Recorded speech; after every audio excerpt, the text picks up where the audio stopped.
نبی علیہ الصلوۃ والسلام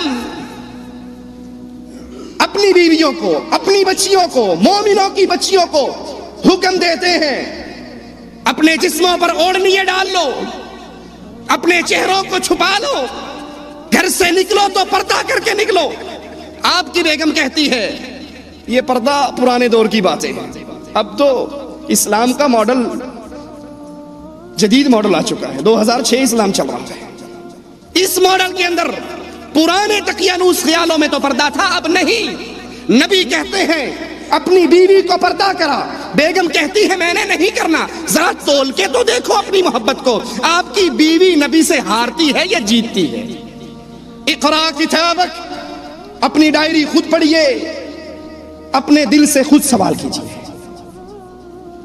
اللہ کے نبی فرماتے ہیں دیور موت ہے، موت۔ ہم کہتے ہیں یہ تو دیور ہے، یہ جیٹھ ہے، یہ کزن ہے، یہ بچپن کا بھائی ہے، یہ اکٹھے کھیلے تھے، اکٹھے پڑھے تھے، ان سے کیسے پردہ کریں گے؟ ذرا تولیے اپنی محبت کو، اللہ کے نبی سے محبت، ماں سے بڑھ کر، باپ سے بڑھ کر، بیٹے سے بڑھ کر، بیوی سے بڑھ کر، جہان کے ہر بندے سے بڑھ کر۔ جو یہ محبت کرے گا وہ محمد کا ساتھی جنت میں بن جائے گا صلی اللہ علیہ وسلم۔ رسول اللہ صلی اللہ علیہ وسلم اپنے مومنوں کی عورتوں کو حکم دیتے ہیں کہ آج سے تم پہ پردہ واجب ہے، بغیر پردے کے باہر نہ نکلو۔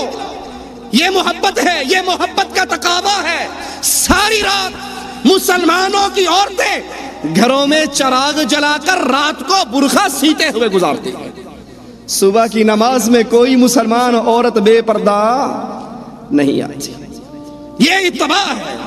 اتباع کرو گے محبت کا حق ادا ہوگا، اتباع نہیں کرو گے تو سوکھی محبت تو ابو طالب نے بھی کی، لیکن وہ محبت جنت میں لے جا سکتی، وہ محبت فائدہ مند رہی ہے۔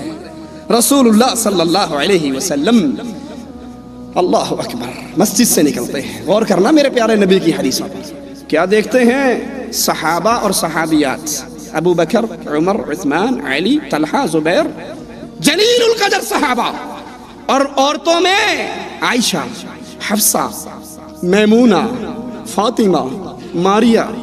ادھر بھی ٹاپ کلاس کا ایمان اور ادھر بھی ٹاپ کلاس کا ایمان۔ راستے میں مخلوط چلتے ہوئے دیکھا، نبی برداشت نہ کر سکے، کہا عورتوں تمہیں راستے کے درمیان میں چلنے کا کوئی حق نہیں، دیواروں سے لگ جاؤ، اور مردوں تم راستے کے درمیان میں چلو۔ سبحان اللہ، حدیث کے راوی بتاتے ہیں۔ اس کے بعد ایک مرتبہ اللہ کے نبی نے فرمایا عورتیں دیواروں سے ایسے لگ کر چلتی ان کے کپڑے دیواروں کے پتھروں میں اٹک جایا کرتے تھے۔ مسجد سے نکلنے والے مسلمانوں کے اختلاط کو اللہ کے نبی نے برداشت نہیں کیا۔ شاپنگ کے لیے جب آپ کی اور میری بیگم اکیلی ڈرائیور کے ساتھ جاتی ہے تو وہ اختلاط پسند کر لیں گے؟ سوچو ذرا، سوچو اور اپنی محبت کو تولو۔ اللہ کے نبی علیہ الصلوۃ والسلام ایک عورت کے ہاتھ میں سونے کے کڑے دیکھتے ہیں، کہتے ہیں بی بی اگر زکوٰۃ دیتی ہے تو ٹھیک، اور اگر نہیں دیتی تو یہ کڑے جہنم کے کڑے ہوں گے۔ وہ عورت فوراً اتارتی ہے آقا جن کڑوں کی وجہ سے آپ ناراض ہوئے، اب یہ کڑے میرے نہیں، اللہ اور اس کے رسول کے کڑے ہیں، آپ لے لیجئے، بیت المال میں دخل کر دیجئے۔ یہ محبت ہے، یہ تبدیلی ہے، یہ تقاضا ہے پیار کا کہ جب جس سے محبت کی جائے اس کا حکم سن کے اپنی گردن کو جھکا دیا جائے۔